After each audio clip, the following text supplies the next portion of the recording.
A long time ago. In a galaxy far, far away.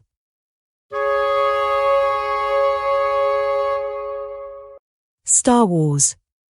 Lost Tribe of the Sith. Number 2. Skyborn.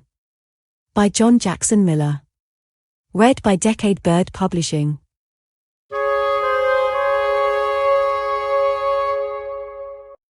Chapter 1. 5,000 Years BBY. Heretic. Good to see you too, Mother, Adari said. Did the children behave? The door hadn't fully closed when the smaller child was in Adari's arms, shoved there by Yulin. Adari's older boy bounded into the room, hobbling her. Under attack from 4 purple arms, Adari staggered toward the wall, looking for a spot to drop her non-living cargo. The canvas bag thudded against the wooden floor. Heretic. That's what your uncle says they're calling you, Yulin said. He was here and neighbor Wertram, the tailor. And his wife, too, she never leaves the hut for anything. 8 people have been by today. Well, don't look outside, Adari said. More followed me home. She shooed the gangly older child away and tried to rescue her silvery hair from her toddler's mouth. Short hair wasn't the fashion for Kashuri women, but for Adari, it was self-defense. Where her youngest was concerned, it'd never be short enough. Is the stew on? Stew? Yulin yanked her little grandson back, only to see Adari dart into the kitchen. Flushed with aggravation, Yulin's skin took on a violet hue that almost matched her daughter's. You're worried about dinner? You don't have any idea what's been going on around here, do you? It's a dinner break. I was working. Working, nothing. I know where you were. Adari stared into the clay crock full of boiling meat and vegetables and sighed. Of course her mother knew where she'd been. Everyone did. Adari Val, collector of rocks and stones, young widow of the valiant Yuvacrider on whom so many hopes had rested. Adari Val, enemy of right and order, absent mother and misleader of other people's children. Today had been her 3rd day of testimony before the Neshtavar. It had gone as well as the other 2. What is that sound? They're hitting the house with rocks, Adari said, returning with a steaming bowl that she set on the table. Standing back, she swung the front door wide and watched as several gifts from the community bounced over the threshold. She slammed the door quickly. A peppery stone under the empty cruche drew her eye. She reached for it with a sinewy, scratched arm. That's a nice one, she said. Not from around here. She was apparently drawing people from all over. She'd have to look around, later. Who needed expeditions when you had an angry mob to collect samples? Adari knelt and put the discovery in her pouch, already overflowing with stones of every shape and color. Above, the clatter grew louder. The younger child wailed. Yulin's huge dark eyes widened further with horror. Adari, listen, she said. They're hitting the roof now. That's actually thunder. It's proof, that's what it is. The Skyborn have forsaken you. No, Mother, it's proof that they're protecting me, Adari said, standing up. If it rains, the mob can't set our house on fire. That wasn't likely to happen. The widow of a Neshtavari was a protected person, unlikely to be killed in a riot. However, there was nothing wrong with making her life miserable, and since her sin was against the Neshtavar themselves, no authority would stop them. In fact, little displays like this were good for public order. Adari poked her head into the backyard. No rocks there. Just the Yuvak, doing what he had done all year, taking up most of the place and being unfragrant. Emerald reptilian eyes opened long enough to shoot her a bad look. His leathery wings shifted, raking against the sides of the pen. The beast didn't mind the cooling rain, but the noise from the street had disturbed his royal slumber. Riderless Yuvak were all sloth and bad attitude, but Nink hadn't liked his rider when he had won. He was Adari's least favorite thing, but he came with the house. In a sense, the house was his. In olden times, when a Neshtavarian Yuvak rider died, the community had slain the deceased's family, as well. That practice had ended, perhaps the only time the Neshtavar had allowed practicality to overrule tradition.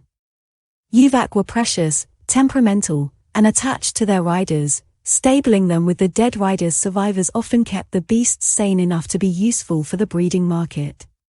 Not to mention, Adari mused, what it must have done for Neshtavar breeding. The riders hadn't had great social lives when death was in the picture. But since the change, Yuvak riders had become highly sought after as mates in Keshuri society. Adari hadn't sought Jari Val at all. She was interested in rocks. Jari was their equal for conversational ability. In 9 years he had given her 2 dim-witted children, a description that seemed less harsh to her than maternally charitable. She loved them well enough, but they were showing no signs of being any kinder or brighter than their father had been. Foolishness bred true. She, the fool for not running away, he was Jari Val. The valiant young rider of the Neshtavar on whom so many hopes rested. That was the line from the wake had mistreated Nink one too many times. One beautiful morning, the beast had flown Jari far out over the sea and unceremoniously dropped him. Adari was sure she had seen a hint of satisfaction in the creature's bright green eyes when he returned home. She'd never gotten along with Nink before, but at least now she paid him some respect. When it came to Jari, the Yuvak had had more sense than she did. It wasn't all her fault. She knew. The match had resulted from years of lobbying by Yulin, seeking to lock in her family's future position. Only males became riders, but Keshuri property descended matrilineally. Now Adari and her mother had the Yuvak and the wooden house, while their neighbors still lived in huts of lashed-together hijabo shoots. Yulin was thrilled, and Adari was content to let the children be Yulin's domain, too. Adari had done her duty. The Keshuri had been advanced by another generation. Now she could concentrate on something important. If they'd let her.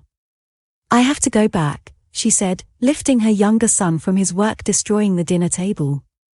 The afternoon hearing had gone long, and an unprecedented evening session loomed.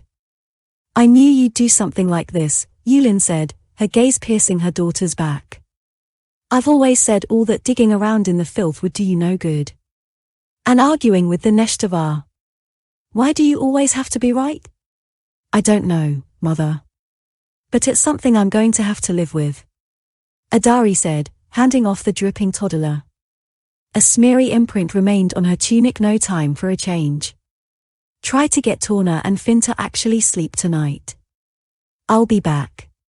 She opened the door carefully to find that the rain had driven off the crowd. Comfort trumped belief on Kesh. But the rocks remained, dozens of ironic little statements scattered all across the stoop.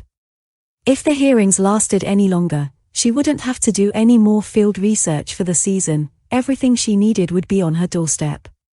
Perhaps she should offend the Skyborn every year. We were talking about the Flamestones, Adari reminded the chief of the Neshtavar. You were talking. Isri Daz said. I accept no such term. The aged rider and high counselor hobbled around the edge of the Circle Eternal, a plaza where a tall column served as a massive sundial. Adari looked around. Another gorgeous evening, for a place that had no other kind. It was the same every day, inland, a brief, determined afternoon rain followed by a cool breeze that blew straight through the night.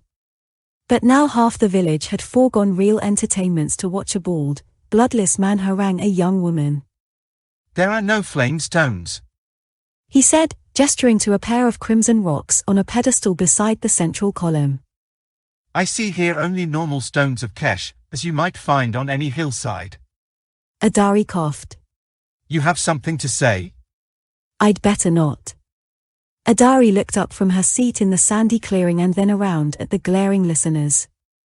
What was the point? No one would listen. Why keep making it worse? She took another look at Isri.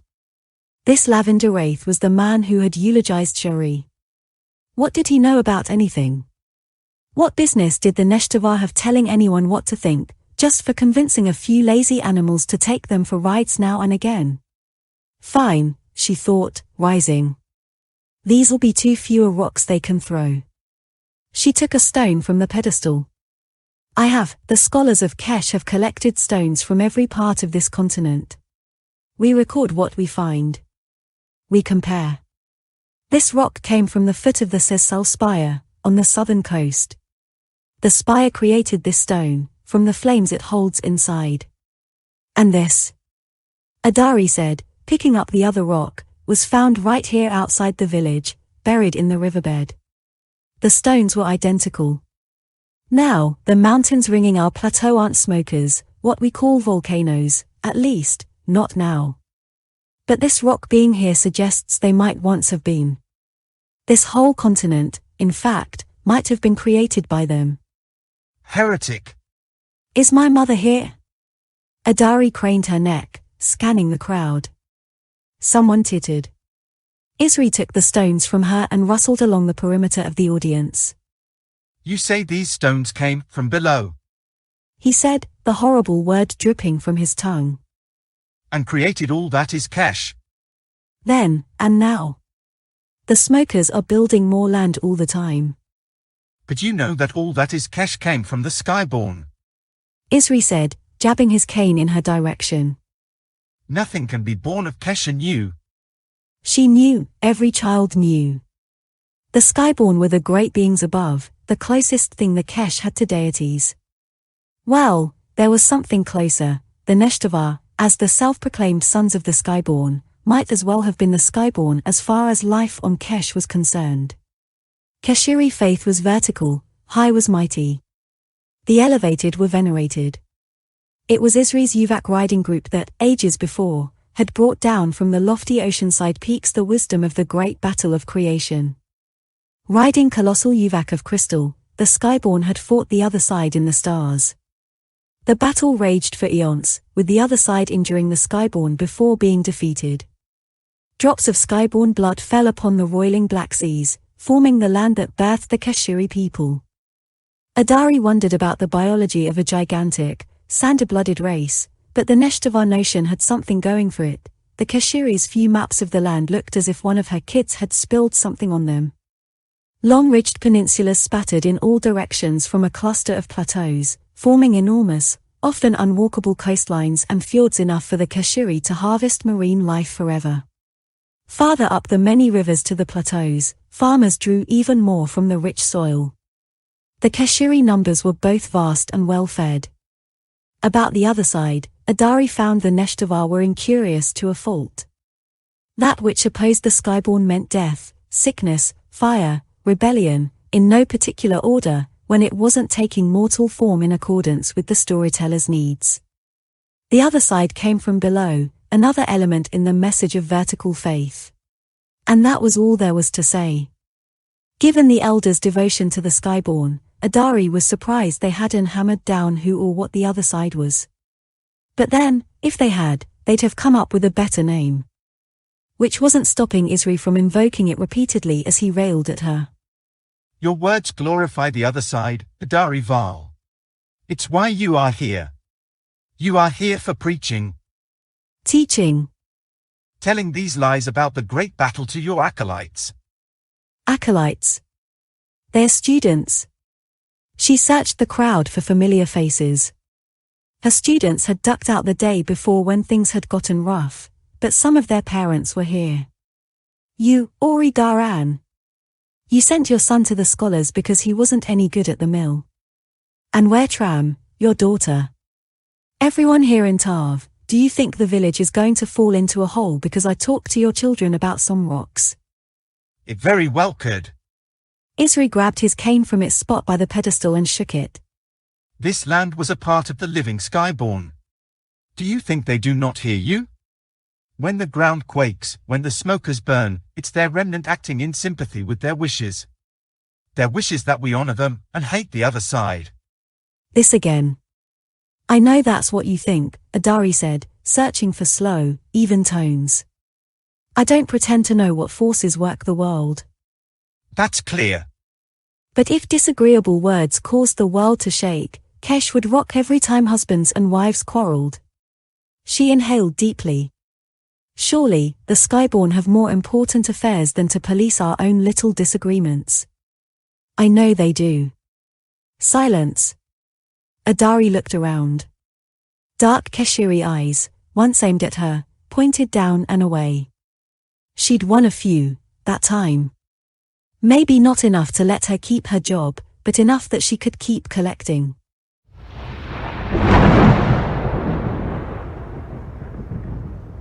Purple faces turned west, toward the Cetogen Mountains. Jutting out into the ocean beyond, the range provided the village of Tav some of its finest sunsets, but now the flames were coming from the mountain peak itself. A pillar of fiery ash billowed from the summit. It made no sense. Adari helped Isri to his feet. That's a granite peak, she said over the subsiding echo. It's not volcanic. It is now.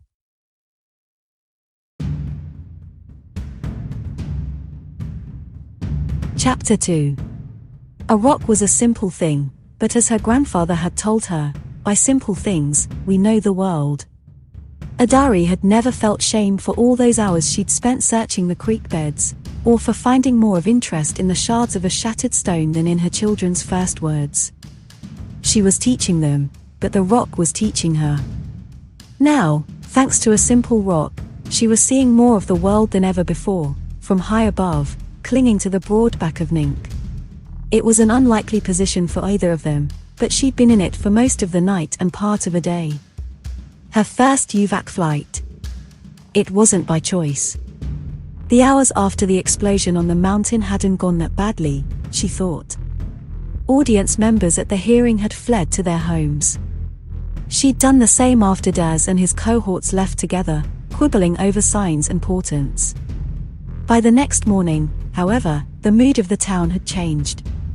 The faraway Cetogen Peak was still smoking, but it had become clear that it posed no danger to Tav or the villages farther down the watershed.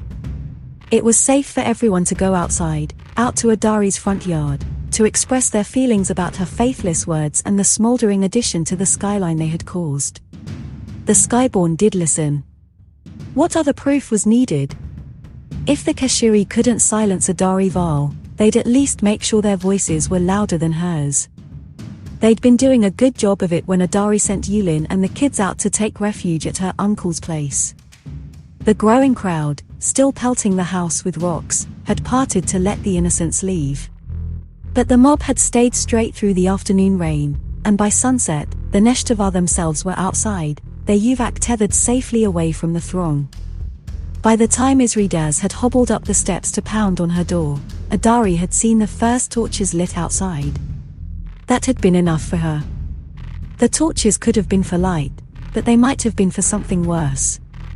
She'd clearly exceeded whatever protection a widow of an UVAC was afforded. The Keshiri weren't big on violence, but they didn't have a lot of variety in their social sanctions, either.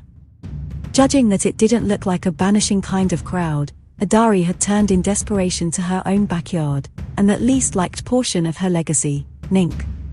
Her departure over the rooftop had surprised the people out front almost as much as the maneuver's success had surprised her. The UVAC was most surprised of all. With his rider gone, Nink could have expected never to be ridden again. UVAC took to new riders so seldom that they were promptly put out to stud.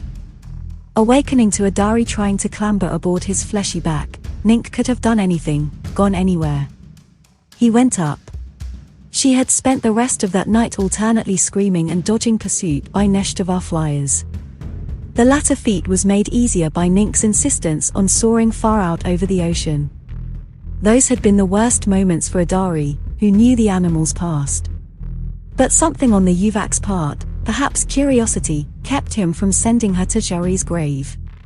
Just before dawn, Nink had finally found a seaside mountain roost, where Adari immediately collapsed with exhaustion. Amazingly, when she awoke, the UVAC was still there, stuffing his beak with what little foliage there was. Home clearly wasn't looking that attractive to Nink anymore, either. Now, on the second morning since the explosion, Adari saw that her directionless night flight had taken her near the source of anxiety. The Setajan Range was a chain of craggy Goliaths slivered from the mainland, a prominent part of the horizon when seen from the interior, but as inaccessible as places on the western shoreline got. An expedition of rock hunters had brought back what little Adari knew of the place, and that had required a sympathetic volunteer Neshtavari willing to fly a sample return mission. Seeing the mountain ahead of her, Adari was overtaken by the urge to see the truth up close. If the explosion wasn't volcanic, it could set things right with her and the community. And if the mountain was suddenly volcanic, she was curious about that, too. What was the process involved? Or were the scholars wrong about the makeup of the range? Had the Yuvak rider flubbed the sample? That was probably it. Adari's anger rose as Nink did, the Yuvak comfortably clearing the chain in preparation for an oceanside approach. It would be poetic, Adari thought, if the one project the scholars had entrusted to a Neshtavar had resulted in wrong information. Setajan range samples, nothing, she thought. The idiot probably brought us rocks from his front path. She shuddered, and not just from the chilly air. Why should she be made to suffer for their colossal? Suddenly the source of the smoke column came into view. Adari nearly fell off Nink right then. She'd half expected to see an open caldera, steaming like the smokers. Smoke really was a misnomer she'd seen in the south. Instead, a massive shining shell sat in an indentation on the seaward side of the mountain. That was the word that entered her mind, even if the scale was completely wrong. Its sharp, corrugated ridges resembled the ancient conchs she'd seen returned from the seabed. But this shell was the size of the Circle Eternal. And this shell had smoke, not steam, billowing from several ruptures. Tremendous grooves gouged behind the body showed it had struck downward at an angle. The fires inside were now nearly spent, but she could tell from the melted mangle that they must have been far larger once. The explosion producing the plume visible from the inland side must have happened right when it landed, she thought. Landed. Before Adari could contemplate this, movement caught her eye. One of the apertures in the shell disgorged something that struck the gravel below and disappeared in a slide of dust. She nudged the Yuvak nearer. A flash of crimson light appeared in the small cloud, and at its end, a man. The man looked up at her. He was pale of face, lighter than the sickest Kashiri she had ever seen. And in his left hand was a shaft of brilliant red light the size of Isri's cane. Was it in his hand? Or was it part of his hand? Adari panicked, and Nink agreed, swooping out of the way. A violent but welcome updraft yanked them both back out over the sea. Adari shook her head violently and closed her eyes as Nink found smoother air. What had she seen? It had the shape of a man, yes. Hair, darker than any Kashiri, but then that red light. What was that light? And there was something else moving on the mountain, too, something she'd seen out of the corner of her eye. Was the shell a nest of some kind? She swallowed hard, her throat raw from the wind and elevation. It was all too macabre. Sample return missions, Neshtavar inquests, none of her past concerns stood for anything against what she'd seen. Opening her eyes, she brought Nink around on a looping approach parallel to the jagged beach. The giant shell perched near the end of a sheer drop-off, far above. She'd approach from below, this time, rising carefully until she could get a closer look. Adari soon realized that her plan, while reasonable, was wholly unsuited for a novice rider.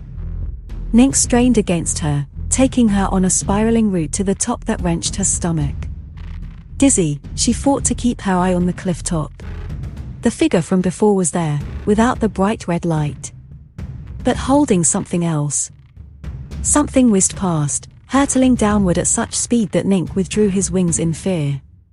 Adari slipped for real this time, tumbling backward. Flailing, she caught the Yuvak's clawed foot with one arm on the way down, and desperately wrapped her other arm around it. Nink! She strained to look up, but Nink was on the move, sailing away from the crest and its strange goings-on as fast as his reptile wings could carry them. Dangling, she saw that Nink was making for the safety of their earlier roost, farther up the chain. He'd obviously had enough surprises for one day. So had she. But at least she was getting used to them. Or so she thought.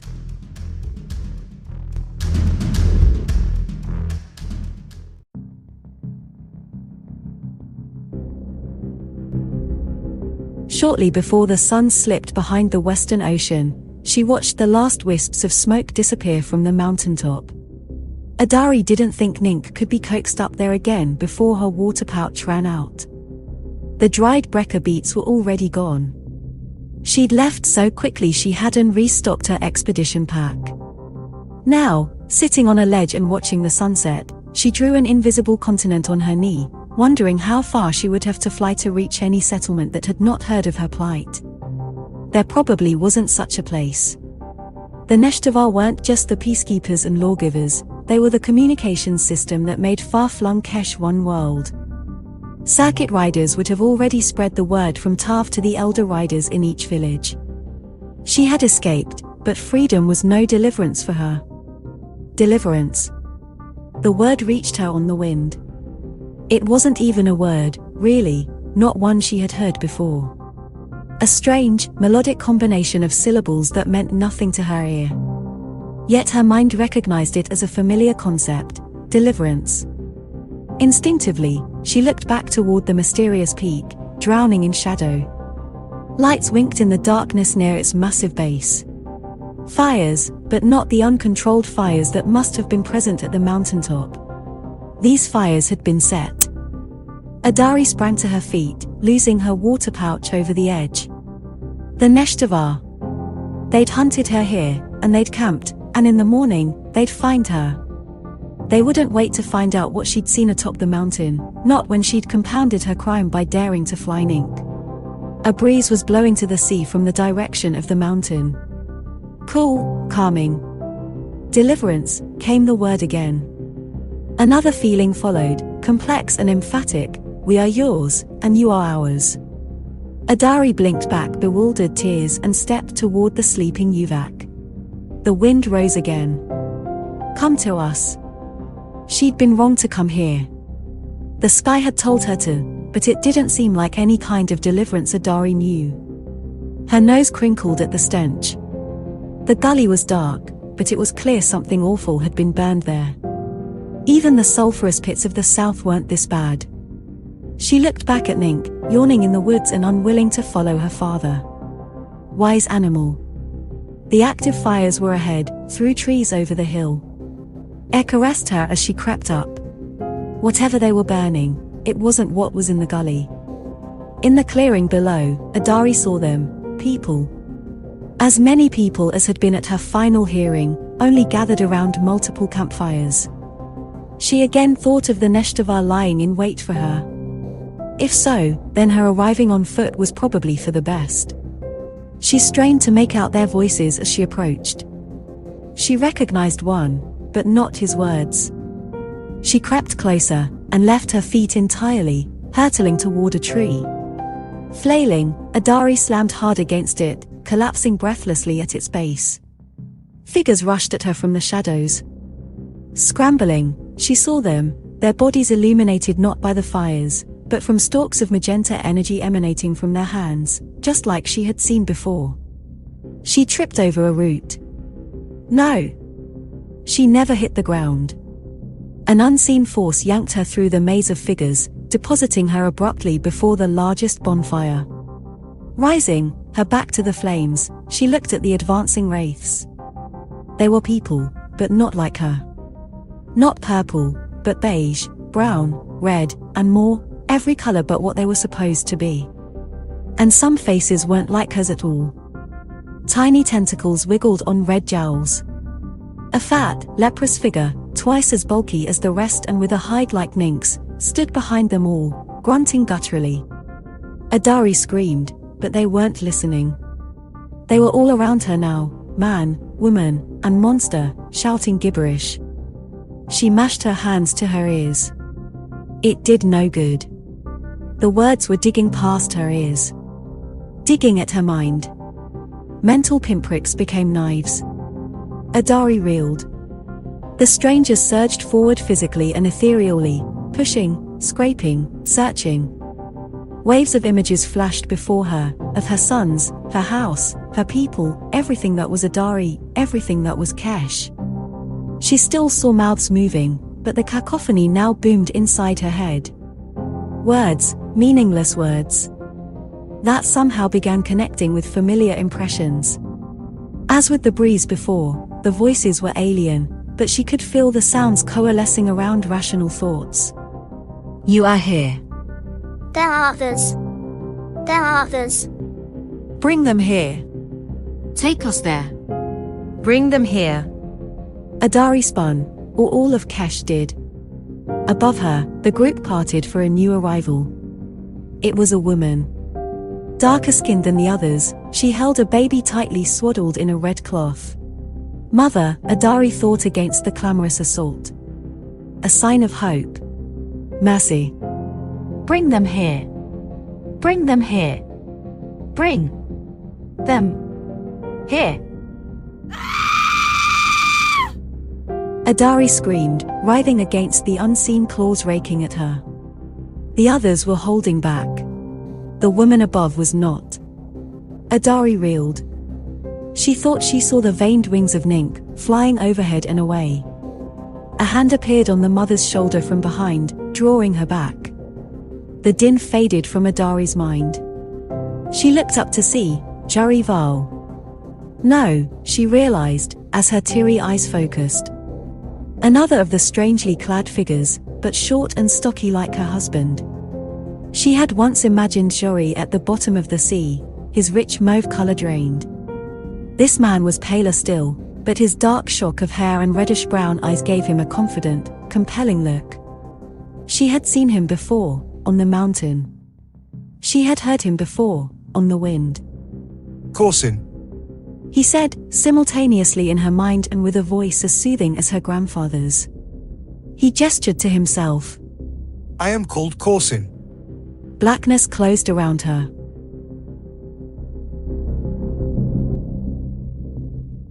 Chapter 3. On her third day among the newcomers, Adari learned to talk. She'd spent the first full day after the terrifying encounter asleep, if that was the right term for a feverish, nightmare slumber interrupted by brief patches of delirium. Several times, she'd opened her eyes only to shut them quickly on seeing the strangers hovering around her. But they were tending to her, not harassing her, as she'd found the second morning, awakening between an impossibly soft blanket and the rough ground. The newcomers had found a secluded dry spot for her, with several figures sitting vigil. Adari had drunk the water they offered, but it didn't restore her voice. Her head still rang, her mind bruised by the earlier assault. None of her vocabulary came when called. She had forgotten how to speak. Corsin was sitting with her when she finally remembered. He'd called over Hestus, a rust-colored figure with a shining mask covering part of his acid-scarred face. It almost looked like it was part of his face, various bits hiding under his skin. Adari had flinched in fear, but Hestus had simply sat calmly, listening as Corsin tried to talk with her. And they talked. Awkwardly, at first, with Hestus piping in occasionally to repeat a new Kashiri word she had said, followed by his own language's equivalent. Adari had marveled.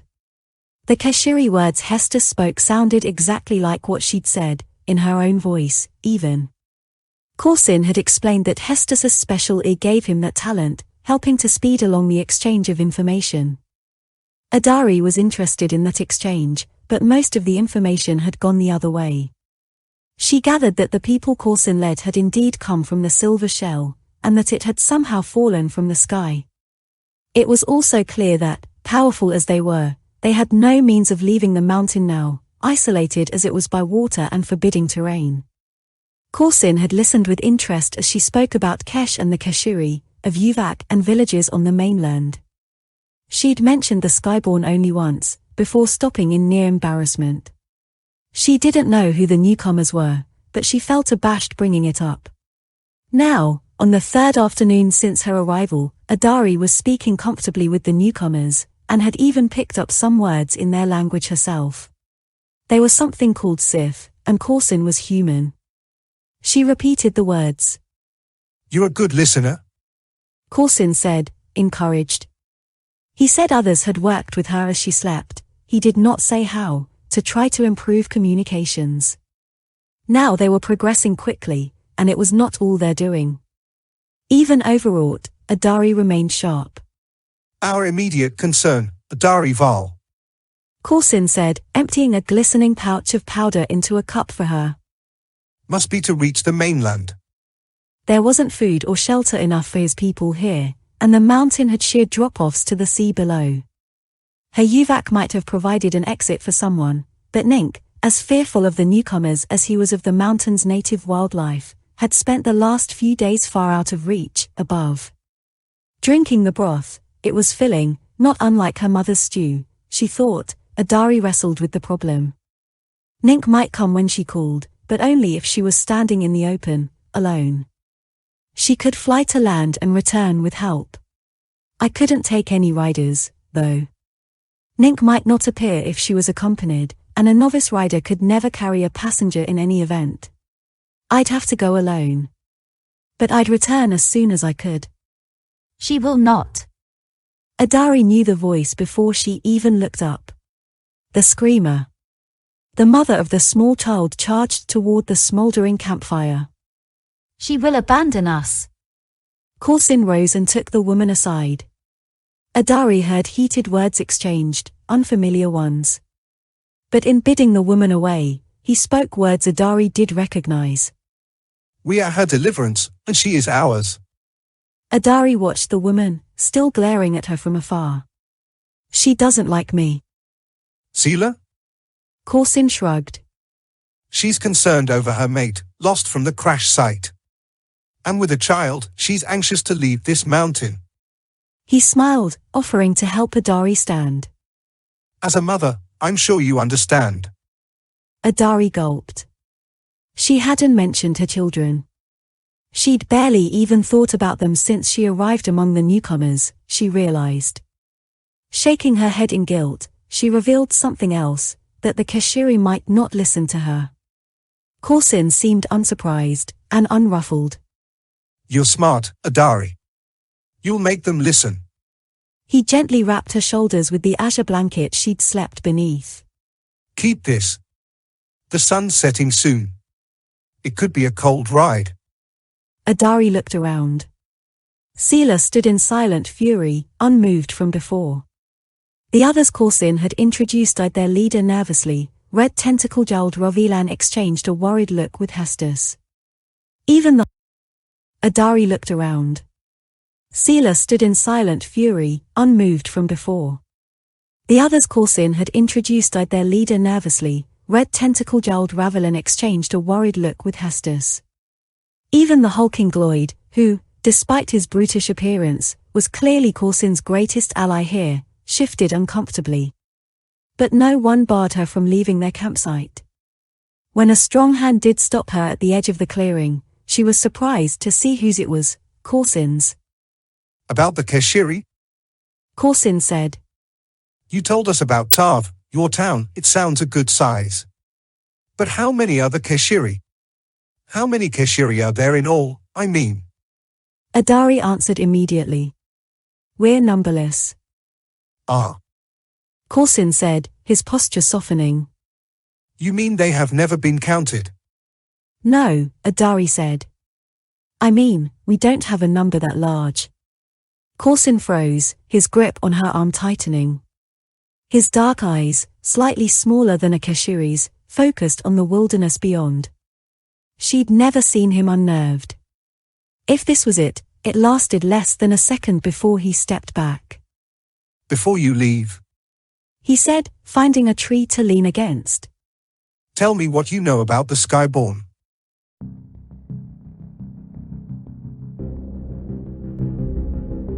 Corsin had called the vessel he arrived in Oman. The word not only existed in the Kashiri tongue, but was a long-held favorite of the Neshtavar. Watching what was happening now on the plaza known as the Circle Eternal, Adari guessed even the Yuvak riding chiefs were realizing the irony. She had returned to Corsin after a single day, 1 full week after Omen had collided with the mountain, and with her life. It had been a simple matter for her to attract the UVAC riders there. As soon as the patrols spotted her and Nink, they followed the whole way to the Setogen range. The place had been the scene for several surprises in recent times, but none trumped the moment when the Neshtavar came upon Adari standing defiantly amid 240 supportive visitors from above, almost everyone signaling his or her presence with a glowing ruby lightsaber. She didn't have one of the strange devices, but she glowed just the same from within. Adari Val, collector of rocks and enemy of order, was now Adari Val, discoverer and rescuer, answerer of the mountain's call. Add profit to that, she thought as she watched the dozen-score visitors, some hobbling from their ordeal, enter the Circle Eternal. They passed between gawking, silent crowds of Keshiri, many of the same people from her door the week before. Ahead in the circle, all the Neshtavar in the region were present, more than she'd ever seen. 3 days of aerial rescue operations had brought the newcomers off the mountain, days in which the word had gone out far into the hinterlands. The Skyborn had arrived on Kesh. No lesser reason could explain why the riders compliantly took their positions not in the Circle Eternal itself, but along the raised perimeter. The villagers had watched Adari's hearing from here. Now the Neshtavar were watching her in the circle, marching along behind Corsin. Behind them, the visitors filed in, forming their own inner perimeter over which the Neshtavar strained to see. Isridaz looked small, standing beneath the column 3 times his height that served as the sundial's gnomon. Normally, it made him seem larger. Not today. He limped forward and greeted Corsin and company with mawkish words of praise before turning to the audience. Straining to see over the line of visitors, Isri made the declaration official. These were the Skyborn, he said, come down from the very mountain from which their servants had brought back the law centuries earlier. It wasn't the same mountain, Adari knew, perhaps the texts would be changed later. But Isri ignored that detail for now. The visitors had established their identities to the satisfaction of all of the Neshtavar, he said. You didn't believe them when they levitated your cane, Adari whispered, unable to resist. That ended when they levitated me. Isri rasped, under his breath. He turned back to see the villagers cheering not for his proclamation, but for Yaru Corsin, Grand Lord of the Skyborn, who had just physically leapt the distance to the top of the column. When the cheering finally died down, Corsin spoke in the Keshiri words that his interlocutor, the honored Adari Val, daughter of the Skyborn, had taught him that morning. We have come from above, as you say. He said, deep voice carrying to all. We have come to visit the land that was a piece of us, and the people of that land. And Kesh has welcomed us. More cheering. We will found a temple atop the mountain of discovery. We will be many months in labors there, tending to the vessel that brought us and communing with the heavens. And in that time, we will make our home here in Tav, with our children aided by the Neshtavar, who were such good stewards here in our absence. They will leave here today, taking wing to all corners of Kesh, to spread the word of our arrival, and find the artisans we require. He spoke over the applause. We are the Skyborn. And we will return to the stars. Happy chaos. Adari's younger son, Torna, squirmed against her. She spied her mother and Finn at an honored place just outside the circle, beaming happily. Adari looked up at Corsin, and swallowed hard. It was all so perfect. And all so wrong. Chapter 4. The rapturous mood of the Kesh lasted straight through moving day. The Skyborn had been quartered in the fine homes of the Neshtavar while the riders spread the word. As the Neshtavar returned one by one, their guests uniformly declared their preference to remain in the relatively sumptuous accommodations. After the 6th rider appealed to Isri, the elder declared that all riders should move their families to humbler homes, that the Skyborn might know their devotion. Corsin and Sela had been living in Isri's own house since the first day. Everyone moved but Adari. For her service to the Skyborn, she'd been allowed to remain in Jari's house. It also kept her near Corsin, whom she saw daily in her informal role as ambassador and aide. She saw all the prominent Skyborn daily, gruff but amiable Gloyd, who was something called a hawk, Hestus, busily indexing the Kashiri vocabulary, and rust-colored Ravelin, who often seemed lost, a minority within a minority. She also saw Seela, who had installed herself in Corsin's lavish lodgings. Seela as child was Corsin's nephew, Adari learned. Seela always glowered at Adari when she was around Corsin. Including today, as Adari stood with him at a dig on the edge of the Cetigen range, in sight of the ocean she fled to a month before. The Skyborn needed structures to stabilize and protect Omen, but first they needed a clear land passage onto the peninsula. A route was taking shape with the Skyborn, whose number included many miners, hewing huge chunks of strata with their lightsabers. Sabers will do better when we recover some of the lignin crystals to power them, Gloyd said. Corsin presented a rock sample to Adari. Granite. The efforts were not for her, of course, but she'd always wondered what was below. Now she knew. You were right after all, Corsin said, watching her study the stone. She hadn't mentioned her conflict with the Neshtavar, but she'd been anxious to confirm her theories with someone who knew. Volcanoes did form new land. And the mountains of the Cetigen range weren't volcanoes while granite did come from magma, they told her. It was formed far underground over the course of eons. That was why its rocks looked different from the flame's tones. I don't understand half what my miners tell me. Corsin said. But they say you could easily help them, if you weren't helping me. Corsin began speaking with Gloyd about their next project, a dig to find metals necessary to repair Omen.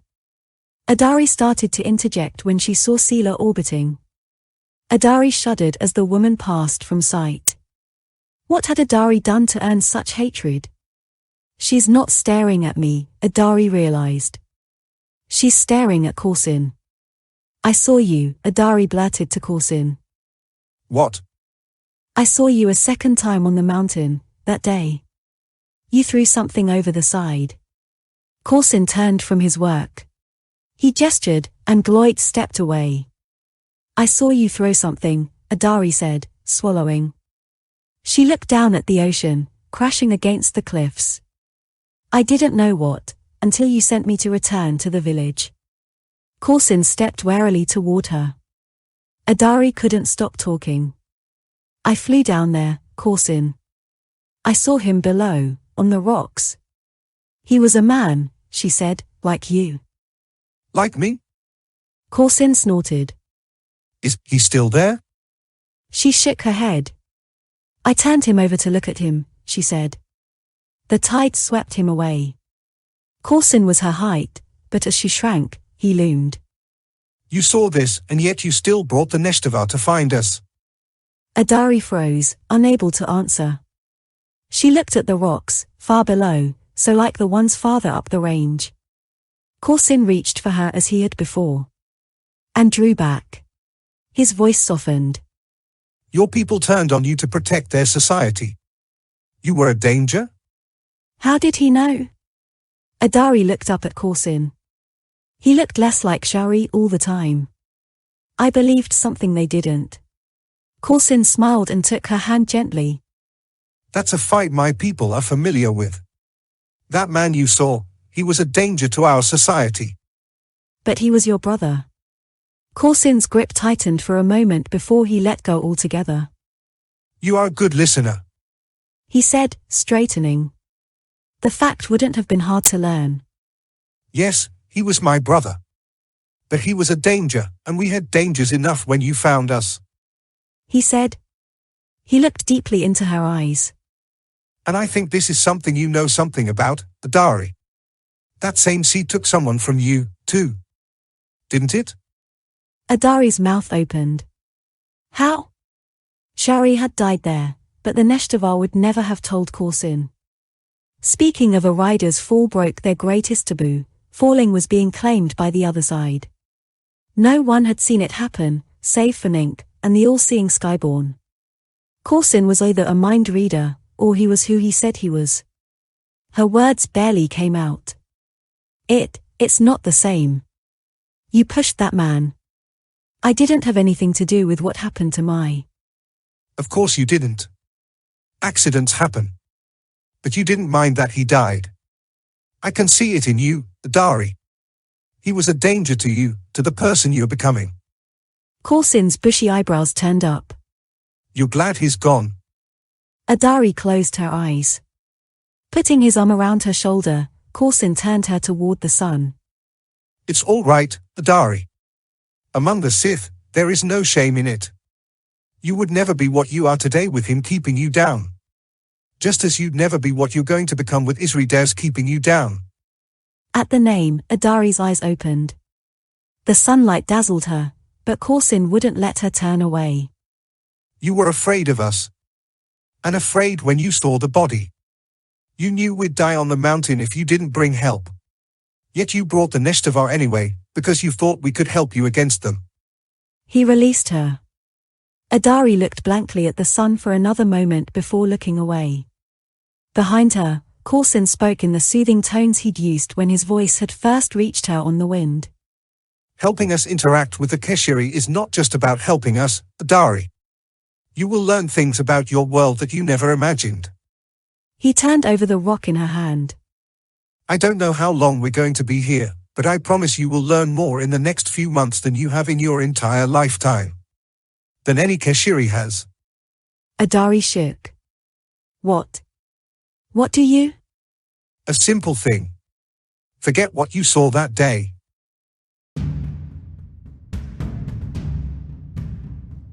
Corsin made good on his word. In her first months with the Skyborn, Adari had learned much about her home. But she had also learned some things about where they had come from, and who they were. She was a good listener. By simple things, we know the world. Corsin's Sith were the beings from above that she denied, but they weren't the gods of Keshiri legend. Not exactly. They had amazing powers, and perhaps they lived in the stars. But they didn't bleed sand, and they weren't perfect. They argued. They envied. They killed. The Sith did read minds, to a degree. Corsin had used that to call out to her for help after seeing her in the air. But they weren't omniscient. She'd found that out with a simple, surreptitious experiment involving Ravelin. She'd suggested he visit a restaurant deep in Tav's busiest quarter. Off he went, getting lost in the same neighborhood she always got lost in. The Sith's perceptive powers were amazing, but they still required accurate knowledge from others. She sought to provide that, accompanying Corsin to many work sites, mostly employing jovial Keshiri laborers. The Skyborn were perfect enough for the Keshiri, and perfect enough for her. Yaru Corsin was as far beyond Shori Val in intellect as she was above the rocks, and as long as she learned to avoid the Eye of Sela, another widow of a fallen man, she could expect to learn a great deal more. At the same time her knowledge advanced, Isri's faith was further glorified. She took little joy in that, apart from the occasional chuckle she got from having a more storied role in it than he had. She was the discoverer, always to be remembered by Keshiri society. No one would remember Isri. Watching another quarry being constructed, she wondered what that society would look like. She knew something the Sith didn't: they'd be here for a long time. She'd mentioned it once to a miner, who promptly discounted it as advice from the local know-nothings. But she knew. The metals the Sith sought weren't in the soil of Kesh. Scholars had scoured every part of the continent. They had recorded what they'd found. If the substances Corsin's people required hid farther beneath the surface, it would take time to find them, a lot more time. Time, the Sith had. What, she wondered, would the Keshiri have?